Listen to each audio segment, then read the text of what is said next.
নমস্কাৰ। আলোচনা কৰিবলৈ ওলাইছোঁ পঞ্চম শ্ৰেণী আপোন পাঠৰ দুষ্ট কানাই নামৰ পাঠটিৰ অতিৰিক্ত প্ৰশ্ন উত্তৰসমূহ। ৭ নম্বৰ, কৃষ্ণৰ অনেক নাম আছে। তোমালোকে কৃষ্ণৰ এই নামবোৰ সংগ্ৰহ কৰি এখনি তালিকা কৰা। উত্তৰ হ'ব, প্ৰভু শ্ৰীকৃষ্ণৰ অগণন নাম আছে। মই জনা তেওঁৰ নামসমূহ তলত আগবঢ়োৱা হ'ল। কৃষ্ণ, গোপাল, গোবিন্দ, মাধৱ, মধুসূদন, শ্ৰীধৰ, পদ্মনাভ, দামোদৰ, বাসুদেৱ, নাৰায়ণ, নিত্যানন্দ, গদাধৰ,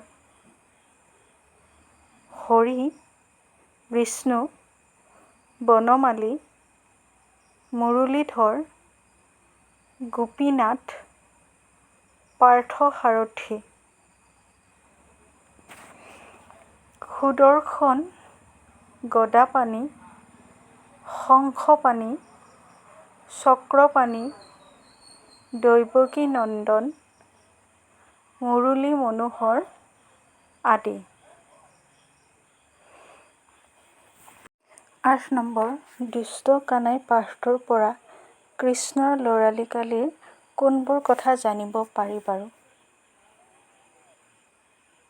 উত্তৰ হ'ব, দুষ্ট কানাই পাঠটোৰ পৰা কৃষ্ণই সৰুতে বেলেগৰ ঘৰৰ পৰা লৱণো চুৰি কৰি খোৱা, বেলেগৰ ঘৰৰ পৰা মাখন চুৰ কৰি খোৱাৰ কাৰণে মাতৃ যশোদাই শাস্তি দিয়া আদি এনেধৰণৰ কথাবোৰৰ পৰা কৃষ্ণৰ ল'ৰালি কালিৰ কথাবোৰ জানিব পাৰি। তাৰপিছত আছে ৯ নম্বৰ, গদ্য ৰূপত লিখা। যশোদা জননী কিনো নিদাৰুণী, কৃষ্ণৰ হাতত বান্ধে, কোমল হাতত দুখ পাই হৰি, মাৰ মুখ চাই কান্দে। উত্তৰ হ'ব, কৃষ্ণৰ মাক যশোদাৰ হিয়াখন এনে নিদাৰুণ অৰ্থাৎ কঠোৰ হৃদয়ৰ যে কৃষ্ণৰ হাত দুখন বান্ধি থয়।